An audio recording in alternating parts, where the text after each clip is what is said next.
I'm your host, Welcome 93. You're joining me for Open Heart, second year, chapter 5, Influence. A few days later, Elijah is leading you and Raphael on a wandering trek near the Boston University campus in the morning. It's gotta be around here somewhere, maybe just a few more blocks. I'm confused. I thought you were taking us to a new food truck? Yeah, ghost peppers.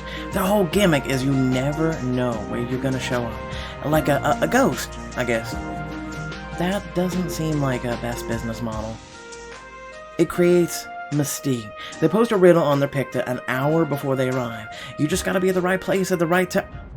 And just then Elijah is cut off by the sound of shrieking steel and shattering glass.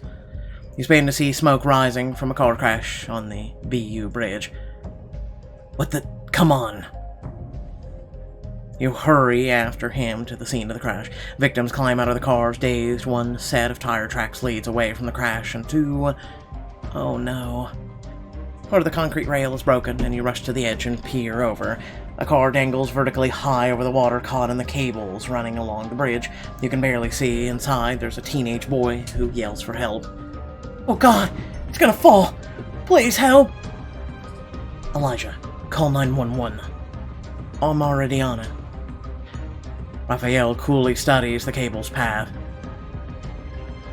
Raphael, you can't be thinking about going down there. You don't have any gear, you'll slip, or your weight will make the car fall. Wait for the responders. I can't. Cables are gonna hold. I'll be back in a sec. What? Even if you do make it down there without breaking the cables, what if you can't make it back up? I have to try, Elijah. Like you said, right place, right time. You look on his chair as Raphael grabs a cable and slowly lowers himself down to the car. The cables twang ominously as he delicately opens the car's hatchback. Climb up to me slowly. No sudden movements. Okay. Desperate to help, you look around and spot some kayaks tied to the roof of a nearby SUV. You pull off the ropes and fling them over the edge, tying the other end to a lamppost. Easy does it. The kid clambers over the seats. He reaches for Raphael's hand and grabs it. Gotcha. Now hang on to my shoulder, okay? As Raphael hoists the kid onto his back, you notice the bolts snapping off the cable supports. Raphael, the rope now! Hearing the alarm in your voice, Raphael leaps, the boy clinging to his back. He grabs onto the rope. You dropped just as the cables snap and the car freefalls, smashing into the river. Oh my god, did they make it? I can't see! They made it. A few feet below you, Raphael swings from your rope. The boy hanging onto him, he looks up and grins. Minutes later, first responders are on the scene, and Raphael gives his report to a supervisor while you and Elijah tend to the other wounded. Soon, Raphael returns to you. So, Hero, you hungry? I think we missed Elijah's mystery truck, so I'll treat you to whatever. Are your bosses gonna give you a medal or something? Actually, they gave me a suspension. Wait, what? That's bull. You storm over to Raphael's supervisor. Can I help you? Excuse me. Are you insane? He's a hero. You do realize that paramedics are supposed to save people, right? Exactly. They're not supposed to be the ones who need saving. He could have gotten himself trapped down there or killed. But he saved the person. Vero's a nice guy and he's brave, but he's too brave. He's a liability. He's gotten several warnings and he still does this. It's just who he is. The guy's got no interest in changing. The supervisor walks off. Aghast, you return to Raphael and Elijah. Raph, I'm so sorry. Hey, don't worry about it. Now, where's that food truck? You still want to go? It'll all work out. Promise. And I don't know about you two, but I am starving. Raphael walks off in the direction you were originally heading, leaving you and Elijah looking at each other in astonishment. That's what being a hero is. Later, you head to Edenbrook, mind still on Raphael's suspension. You spot Ethan standing in the hall, jaw tight, fingers pinching the bridge of his nose. He looks up and sees you. Rookie, do you have anything to say for yourself? About? He guides you around the corner and points to the window to the diagnostics team's patient room. About this. The room is filled with people. Baz and June are there, wrangling a camera crew and a whole entourage surrounding the bed of... Oh, God. It's Gwyneth Monroe. This very insistent woman arrived and told us we were hired. Apparently price is no object. The board is thrilled. You think back now, Ethan rejected your suggestion of soliciting wealthy patients to cover the team's cost, and now you message the young social media star anyway. Dr. Ramsey, I don't... Save it. We'll talk about this later. Right now, we've got work to do. Open the door and find Gwyneth's camera crew already rolling. June is sitting at Gwyneth's bedside, clasping her hands tight. I'm a long-time subscriber. Frankly, your 5-step morning skincare routine changed my life. Are you serious right now? Really? That's such a compliment from someone whose skin glows as brightly as yours. Alright, get those cameras off. I want everyone out. With every camera in the room whips around to face him. I'm sorry, Doctor, but my fans come with me everywhere. I'm 100% honest and open with them. I have a reputation to uphold, and we don't care about your reputation. Gwyneth looks right into one of the cameras. That's my promise to you. I'll never hide anything. I'm all about revealing my life in all of its highs and lows. I'm sure you'll find time to edit this together later. Edit? We're live streaming right now. Say hi! 400k viewers online as we speak. 400k people are about to get really disappointed as I kick him out the hell out of the room. A woman shoves a lens up in Ethan's face. He opens his mouth to bark at them again when you interject.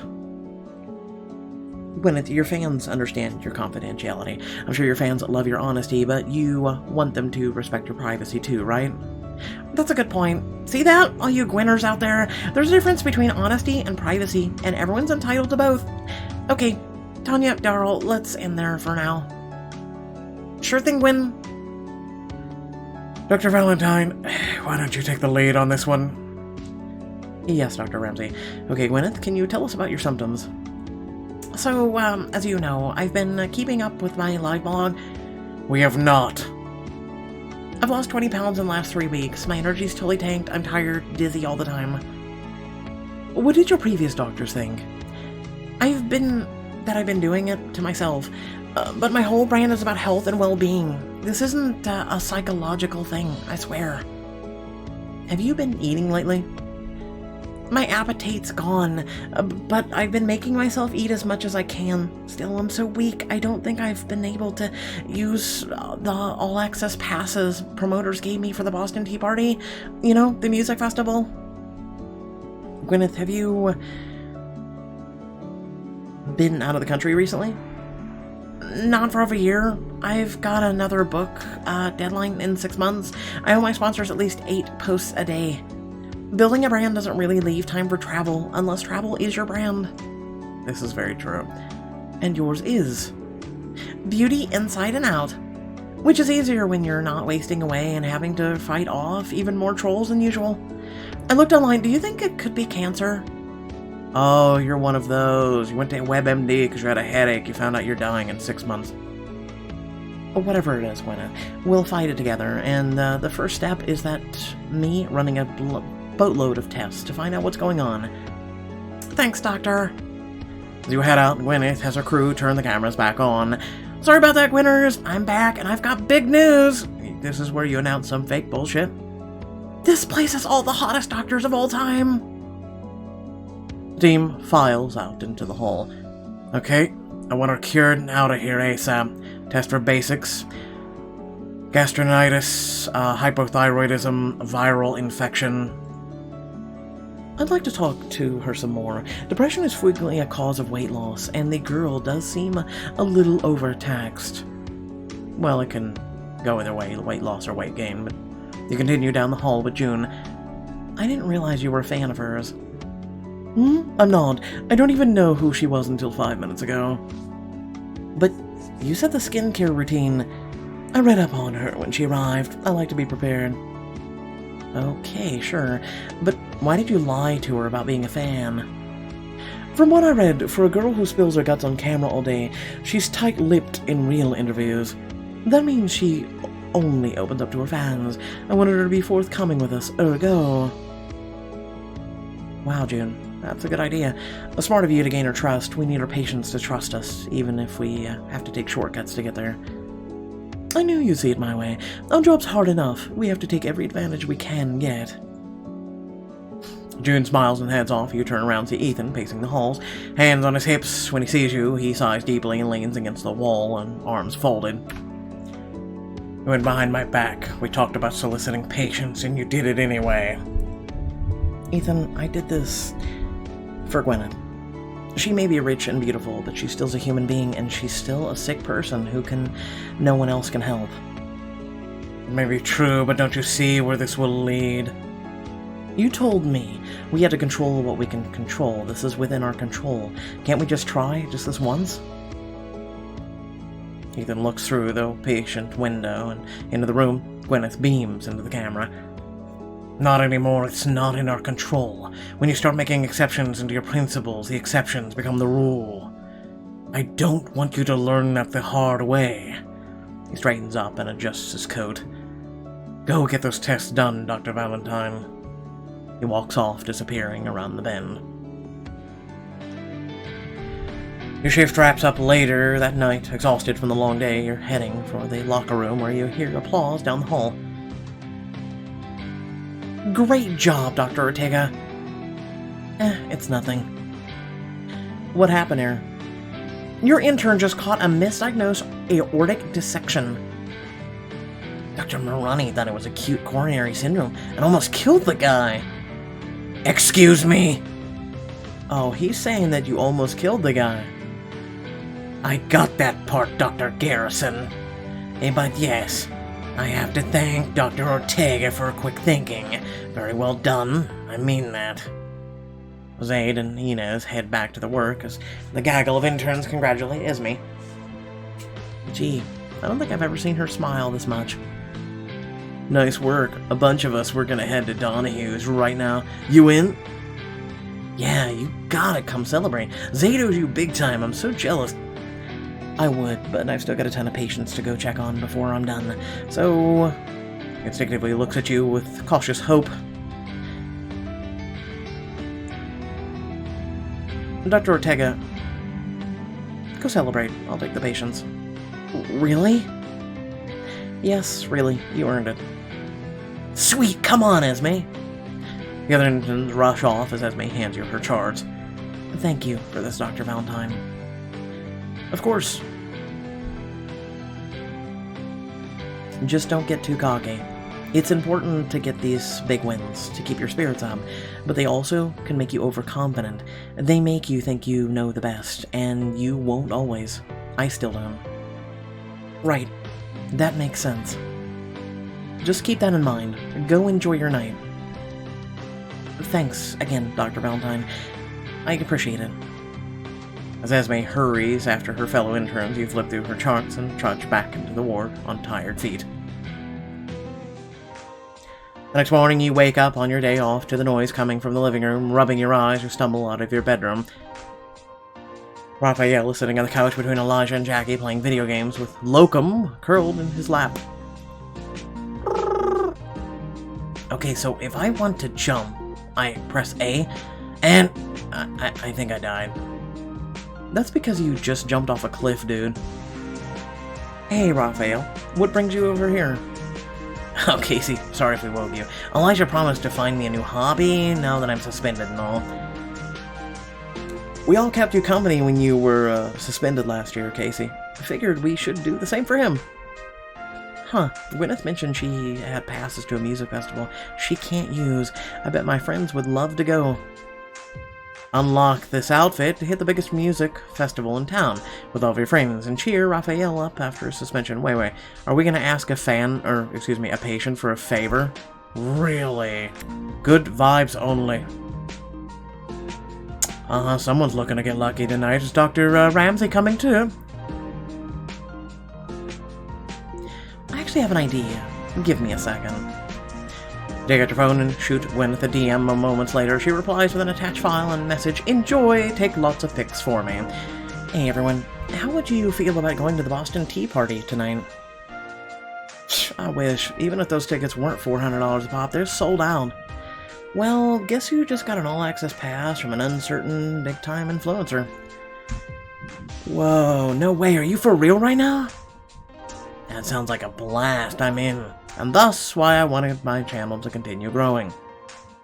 Because I'm able to give perks like this to you people. Tell the others I'll get dressed.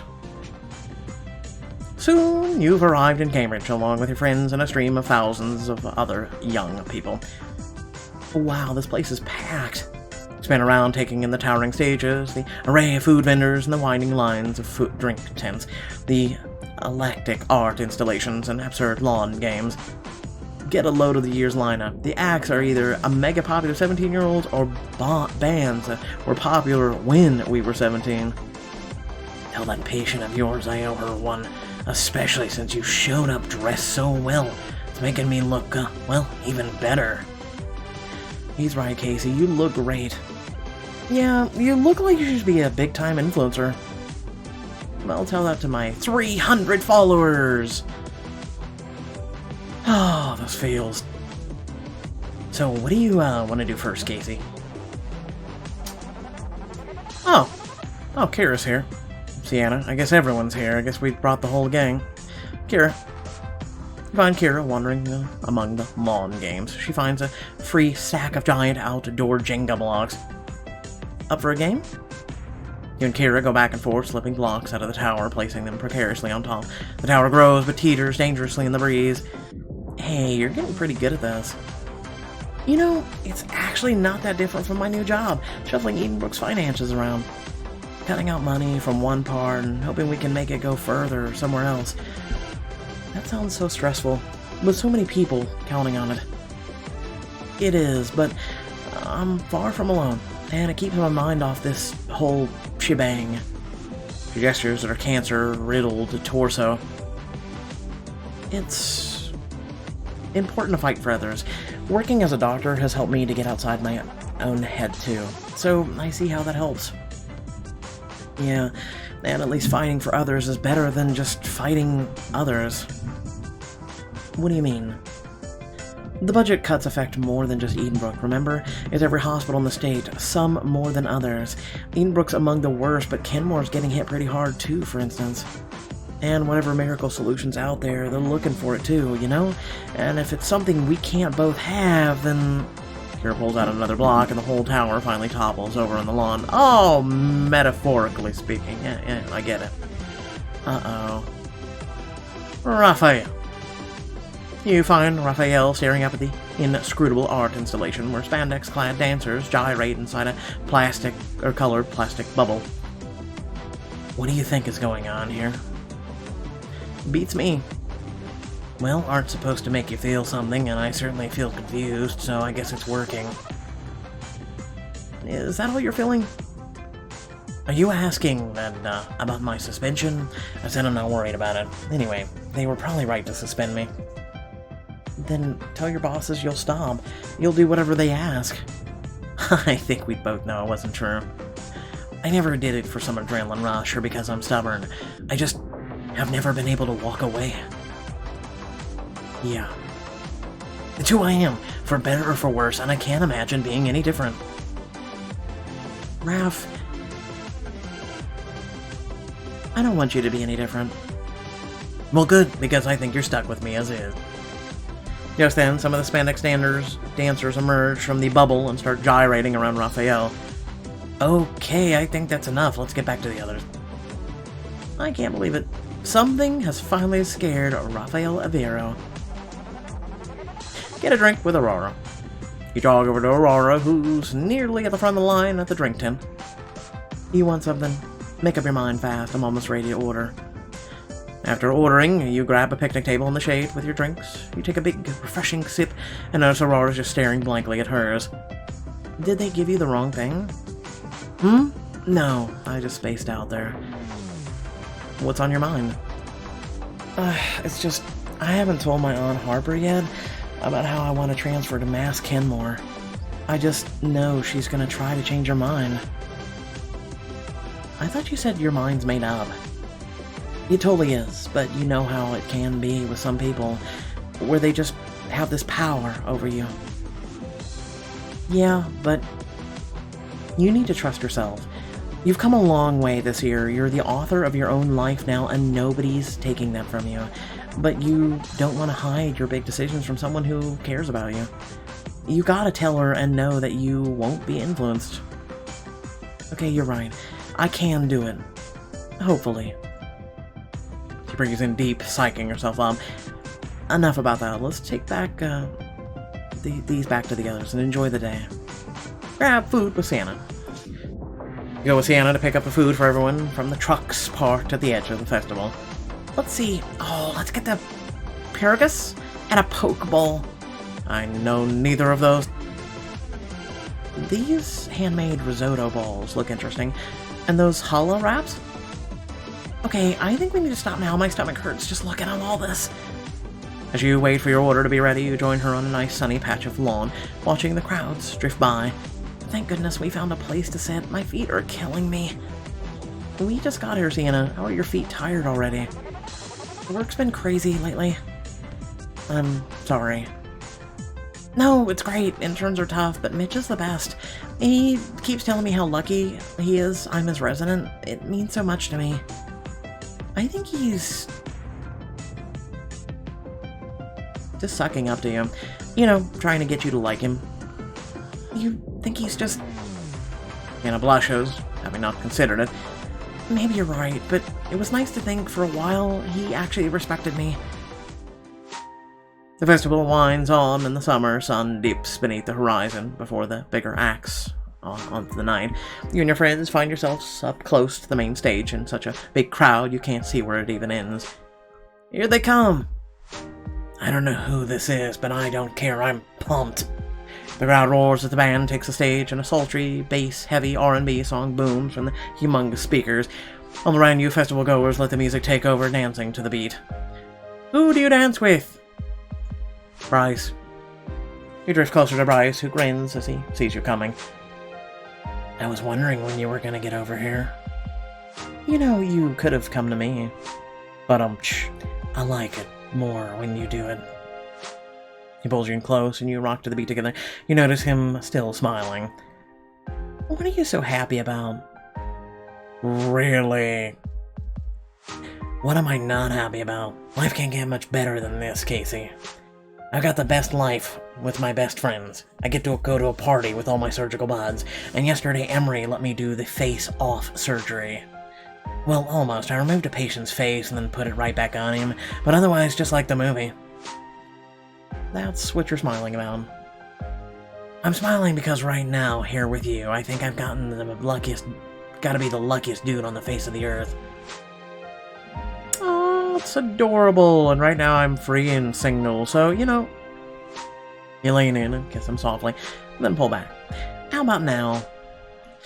Well, now it's just unfair to everyone else. Okay, sorry. I take it back. Oh, no you don't. He kisses you fiercely, hands holding you tight as the music washes over you. Later, between acts. Seriously, Casey, you gotta thank your patient for us. I will. I know. We should all take pictures together thanking Gwyneth and tag her in it. Turning so the stage is behind you, you all squeeze together for a selfie on Bryce's phone. Good thing I have the long reach. Okay, got it. And just post it.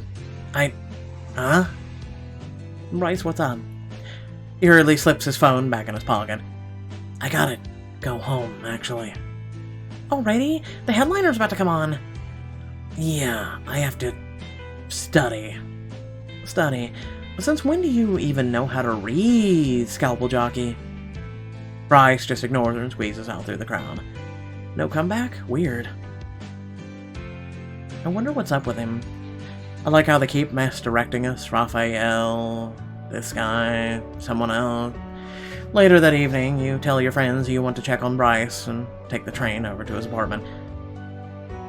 You reach his door and ring the bell. You hear movement from inside, but the door stays shut. Bryce, come on. I just want to make sure you're okay. You were acting weird earlier. It's not like... The door opens. A spunky teenage girl stares back at you, giving you an unimpressed once-over. Needy much? Oh, sorry. I must have the wrong apartment. Ah, Kiki, I told you to leave my neighbors alone. You and the girl look up the hall in time to see Bryce emerge from the elevator. You can't see his face behind the load of grocery bags precariously balanced on his arms. It's not my fault. This weirdo was at the door. Hi. The grocery bags tumble out of Bryce's arms. He stares at you, shocked and clearly a little nervous. Oh, hey, what are you doing here? I was worried about you, so I thought I'd come check in if you were okay. He takes his time picking up his grocery bags. You stoop to help him, meeting his eye. Let's, go inside and talk. Kiki kicks the door open, or shut, behind you, and flops onto Bryce's couch. Switching on the TV, Bryce sighs and sets the groceries on the counter. Bryce, you know you can talk to me, right? If something's going on, you can tell me. I'll do whatever I can to help. Bryce's shoulders slump. He looks at you, his eyes helpless. Thanks, Casey. Kiki's my kid's sister. Kiki, this is Casey. Kiki's just visiting. Like hell, this is where I live now? I didn't run away from home just to go back. Or, well, fly away from home. Kiki! What? I'm not gonna lie about it. Home sucked, so I left. And I'm not going back. End of story. Home doesn't suck. What would you know about it? You haven't even been back there in forever. I mean, clearly with your designer hair, it must really suck. Bryce pushes a hand through his hair, gritting his teeth. You pull him aside, lowering your voice. Bryce, this seems pretty serious. That's my family for you. What does that mean? Bryce sighs, and you can see how much he doesn't want to be telling you this. To cut a long story very short, my family used to be a big deal. My dad went to jail for insider trading. My mom got off by testifying against him, even though she was right there helping him the whole time. Your mind brings up the series of news stories from when you were in high school. Holy crap, your family are the Lahalas? As in property tycoons turned white-collar criminals, the Lahalas? Yeah. Kiki lives with him back in Hawaii. Dad got paroled a while ago, a good behavior. I'm starting to see why she ran away. My parents live in a massive compound. Kiki has a bedroom the size of this apartment, 3 swimming pools to choose from. And a horse she never rides, trust me. She's fine at home. This is just some stupid rebellion. When did she arrive? A few hours ago. I've been trying to get her on a flight back to Hawaii, but I don't exactly have emergency flight money laying around. Can't you call your parents? No. No way. I don't speak to them and they return the favor. And now I've got to figure out how to feed her. What do you mean figure out? Is she going to turn into a gremlin if you get it wrong? No, I mean I don't cook. These hands are for cutting people, not veggies. Usually I just get takeout. And that's where a lot of your money is going, my friend. You eye the bag of groceries. So what are you going to do with all those? I don't know. Hope for the best. Unless there's a chance you know how to cook. Bryce. These hands are for ordering pizza. Of course I do. I'm an adult. Oh my god, could you help me out, please? He kneels before you, flipping his hair from his face and serving you with the strongest case of puppy dog eyes you've ever seen. He clasps his hands together. Please, Casey, I know you're big. I know you're the world's biggest favor. Help Bryce make dinner for Kiki and learn more about his family's criminal backstory. You'll also get some time alone later. Help Bryce cook for his sister. By the way, I hope you're all having a good day. I'm pretty sure we can throw something together from all this. How do you feel about pasta? If you're making it, I love it. Hey, Kiki, you up for some pasta? She shrugs. I'll take that as a yes. You dig through the grocery bags and assemble a respectable array of ingredients. Spaghetti noodles, ground beef, onions, mushrooms, tomatoes, and a jar of pasta sauce. Now I'm hungry. It won't be fancy, but it'll be a few steps up from a cheeseburger. So what happens first? Well, first I need you to, put a pot of water on the boil. Saute the vegetables. This dude doesn't even know what the first word means of saute. Put a pot of water on the boil. Excellent. That is one cooking thing I already know how to do. Boiling water isn't cooking, Bryce. It's so basic, it's not even a skill. You would be surprised, lady. You would be really surprised how many people don't know, and they have to Google. Are you suddenly an expert on cooking? If being able to do more than boil water is your bar for culinary greatness, then yeah, Bryce, I'm a freaking master chef. You can't help but smile at the girl's sass. Hey, Kiki, if you want to provide commentary, you'll have to do it over here, preferably while helping. You half expect her to put a foot up a fight, but she tosses the TV remote aside and wanders over. What do you need me to do? Why don't you keep an eye on the water and add noodles once it boils? Bryce can use his surgical skills to chop vegetables, and I'll start browning the meat. I can definitely chop stuff. You glance curiously at Kiki as she monitors a pot of boiling water. You can see a little of Bryce in both her looks and her level of confidence, but there's something else, something guarded. So, Kiki, what was it like growing up with this bad guy for a big brother? She shrugs. I don't know, he skipped out when I was in elementary school. Bryce shoots her a look equal, partly guilty and defensive. I didn't skip out, I went to college. And never came back. I called. Yeah, thanks. You guys must have been close at some point, if you've come all this way here to stay with him now. I guess he used to be pretty funny. Used to be. All I've seen you do since I got here is freak out and tell me to off. The jury's still out if it's leaning heavily towards a consensus. You take beef off the heat and replace it with Bryce's vegetables. A short while later, you plate up 3 perfectly respectable bowls of pasta. That actually wasn't so hard. We just made student-level dinner, Bryce. That was cooking on easy mode. The 3 of you sit at Bryce's small dining table and dig in. This is delicious. It's pretty good. You're welcome. Half an hour later, Kiki yawns and stands up. Is there a bed I can crash on? Take mine. Just don't go snooping around in there. As if you have anything I want to see. He throws you a smile. Thanks for dinner, Casey. Good to know I won't starve to death my first night here. Go to bed!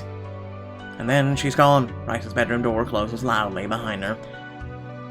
Bryce sighs and collects the dinner plates, leaving them in the sink with the rest of the dirty dishes. The 2 of you move to the couch. I feel like you're judging me right now. No judging, Bryce, but I've known you for over a year. You have a little sister you never told me about. I thought we were close. We are, but Kiki and I aren't. Hell, I barely know her. Why?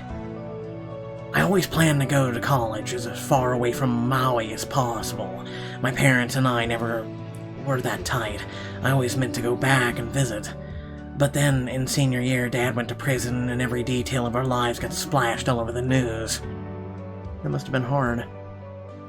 It was hell. My parents screwed a lot of people over while they were running their scheme.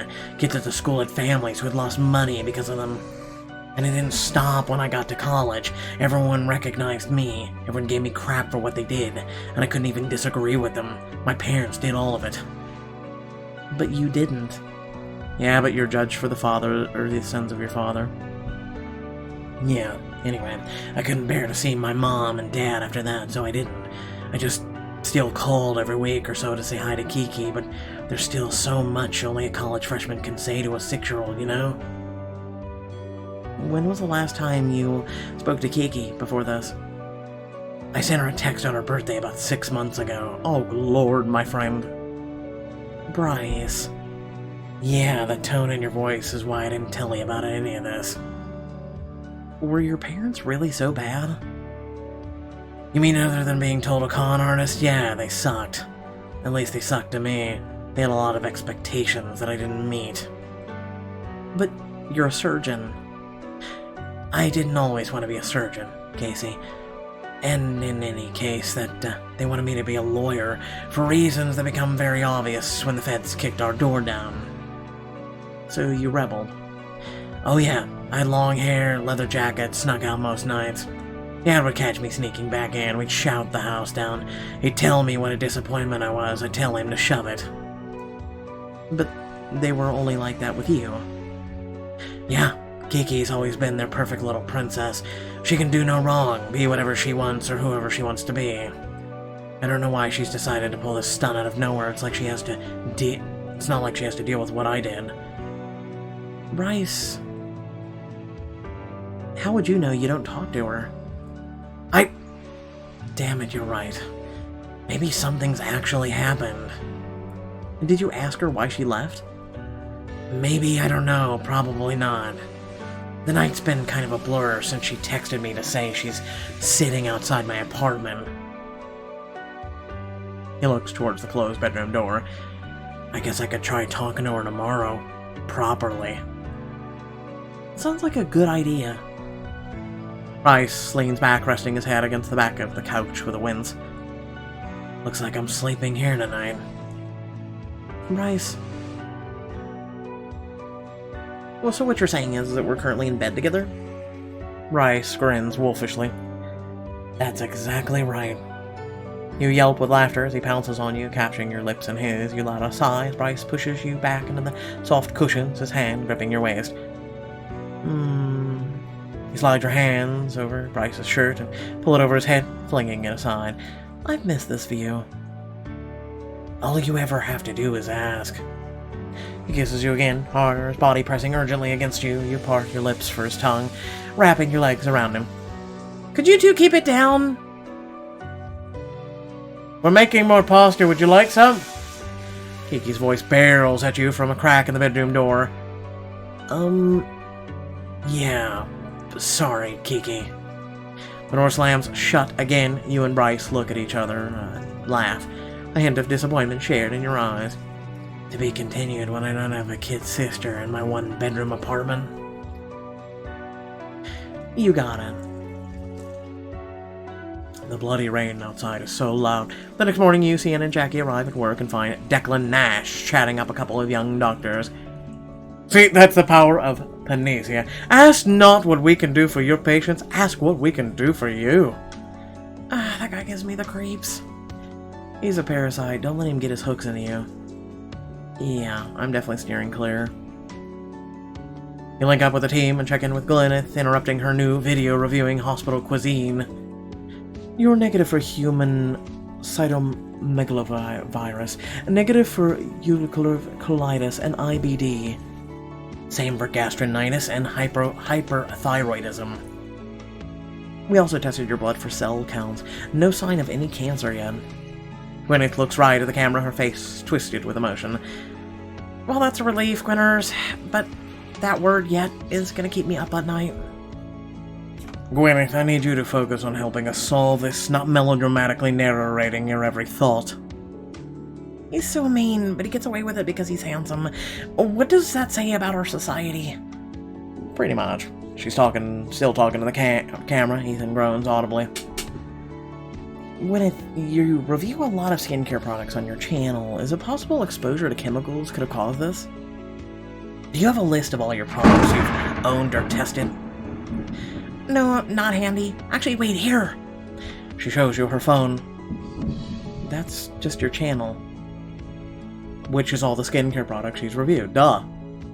Exactly. I've done a review for everything I've used in the last 5 years right here. Late that night, after juggling your intern clinic hours and other cases, you poke your head into the diagnostics office, Ethan reclining on the sofa in his office, his laptop screen reflecting in his glasses. Do you have any idea how to do this? You enter and sit beside him on the sofa. On his screen is a login page for Pictogram. I'm trying to review the patient's social media for her product history, but it won't let me do it without an account. Weird. I thought old people were all over social media now. I'll have you know I'm only 37 and technically a millennial. Well, what are you waiting for then? Time to get with the 21st century. Okay, how do I do this? Will you walk me through it? I'm not sure I could bear it on my own. Help Ethan make his first social media profile, learn more about his history, and find clues to Gwyneth's condition. Help Ethan make his profile. Who knew we'd be spending 18 diamonds to make someone a social media account?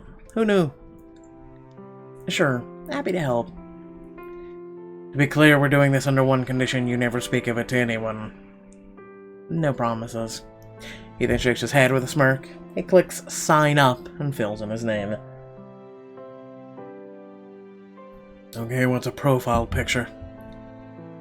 Do you have any on your laptop?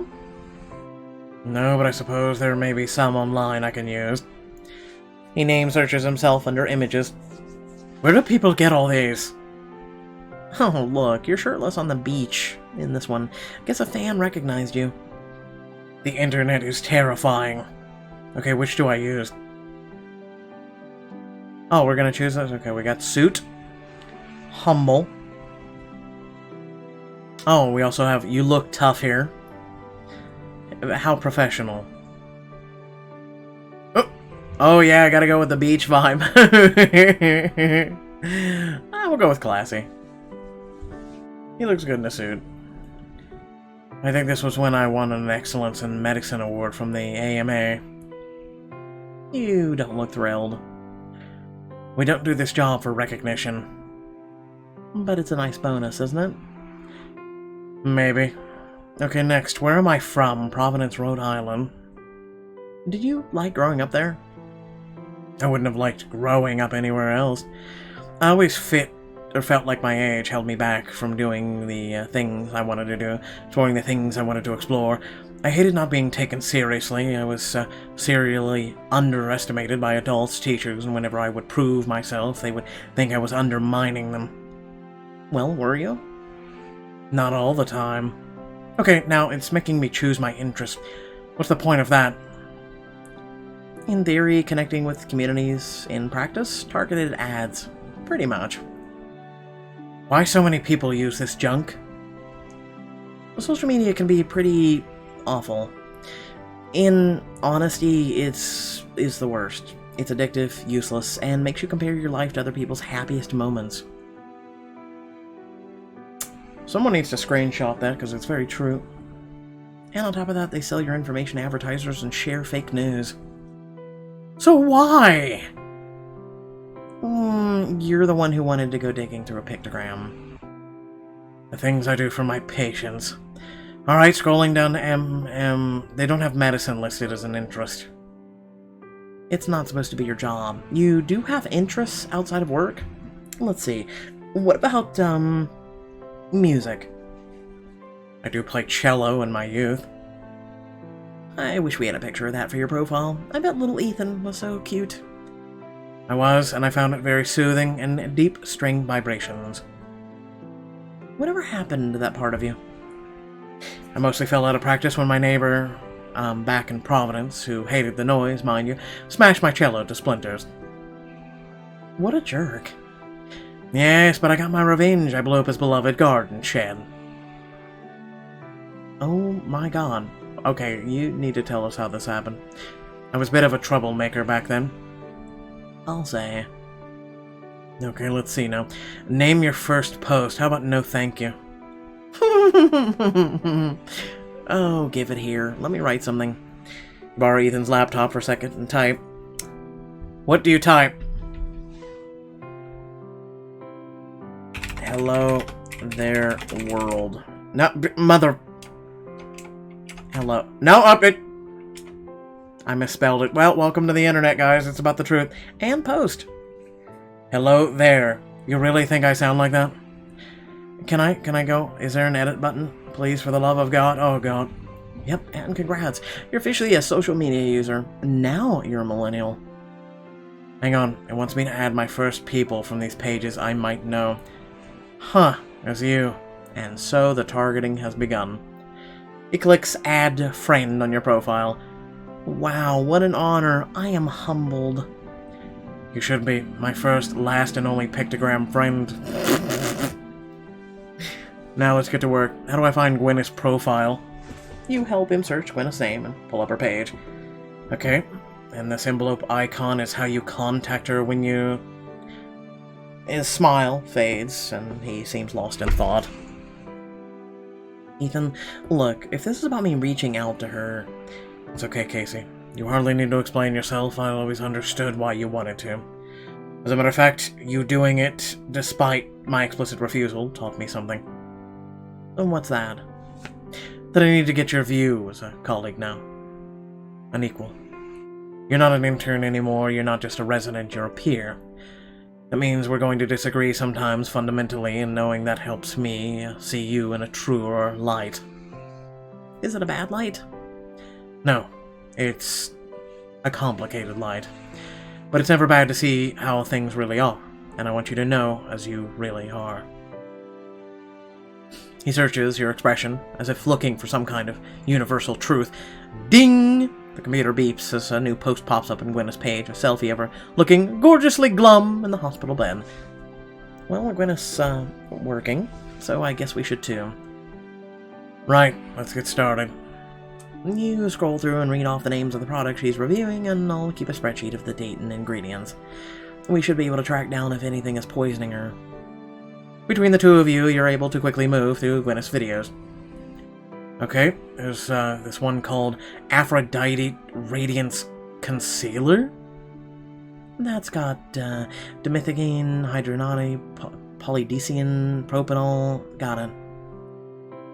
Ethan keeps scrolling to the next review, but something catches your eye. Wait, go back. Play that video. Hey, Gwinners! I'm here with one of my bestest friends ever who's visiting from Wisconsin. Brrr.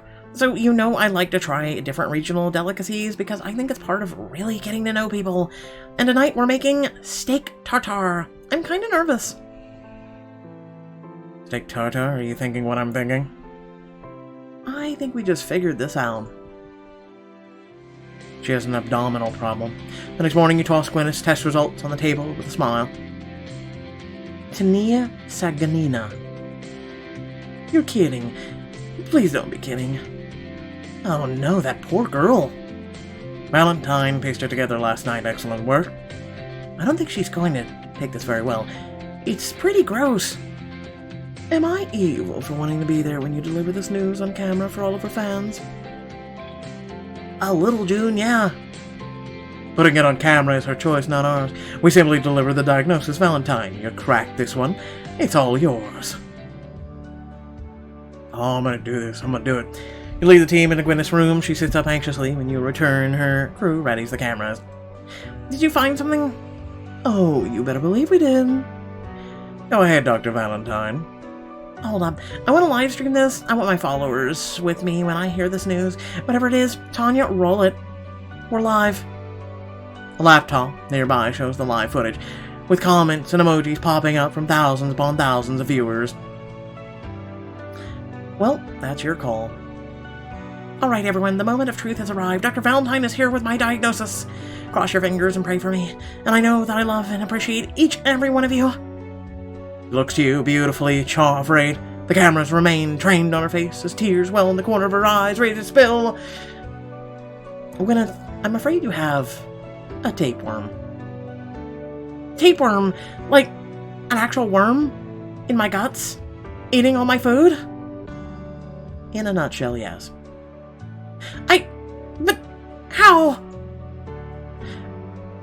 Tinea saganina is caused primarily by eating uncooked beef, infected with the tapeworm's larva. In your case, Gwyneth retches her face ashen. Steak tartare, oh god! I'm gonna puke! How big is it? By our estimates, a fully grown adult now, so about 33 feet long. Gwyneth looks in horror at her own abdomen. Emoji, food, screen, crying, laughing, vomiting. You sit by her bedside and put a comforting hand on her shoulder. It's easily treated. One dose of praziquantel is all it takes to paralyze the worm and allow it to break up and pass through you. In 3 months, we'll check your stool again to make sure it's all gone. Yep, you'll be pooping out a 30-plus foot worm. That's right! Gwyneth isn't even really listening. She's mortified as the lens looms in her face. Alright, maybe that's enough filming for... Wait! She takes a deep breath, wipes her eyes, then faces the camera. There you have it, Gwinners. I promise to always be 100% real with you. And I don't think it gets more beautifully real than hearing my doctor talk about my wormy poop. Wow. Yeah, don't even question these YouTubers. Like, seriously. She's so brave. Yeah. Later you find Ethan and present him with a clipboard. When it's discharge paperwork, I thought I'd give you the satisfaction of signing in. Don't mind if I do. Naveen approaches as Ethan scrawls his signature across the page. Ethan, have you a moment? The board of directors would like a word. The board? What do they want? In light of the budget shortfall, they've decided the team will shift its primary focus to high-profile patients to pay for its charitable work. No. This last case was a huge success for you and the hospital. They say it could even help Edenbrook. Ethan, I'm not doing that to your legacy. I'll tell them I'll quit. And who would that help? It's out of my hands now, Ethan. Come. Ethan glances at you too quickly for you to look for an accusation, and he follows Naveen down the hall and then is swallowed up by the boardroom. You plan to help Edenbrook as gathering steam, but what does it mean for your relationship with your mentor? Keep playing to find out. Without further ado, thank you all for watching. Please remember to like, share, and subscribe. Head down description below, links to social media, Discord, and if you'd like to support me and my content. Hope you're all staying well. Remember, wash your hands, don't touch your face. It's as simple as that, and stay the hell away from other people. Seriously, right now, you are fine if you are just doing those two simple things. However, other people are the anomaly. As a scientific-minded person, those are the people that can get you sick. So hopefully, if everyone follows those two simple precautions, in the meantime, we will get everything under control. And everyone and everything will be right as rain very soon. So no need to panic, no need to freak out. We're all in this together, and we're all gonna get well together. You know, just be there in one way or another for your friends, your family, and really the world. Just do what's right for everyone else. I know that right now, vacations and whatnot are cut a little short. And don't worry, I know how that feels. I was young once too. But hey, you know what? There's going to be a lot more summers, spring breaks, and winter breaks in the future. Especially if we all make it through this. It's better to have a ton more than simply one more. That's about the best way I can put it. Thanks for watching. Catch you all in the next video. Peace.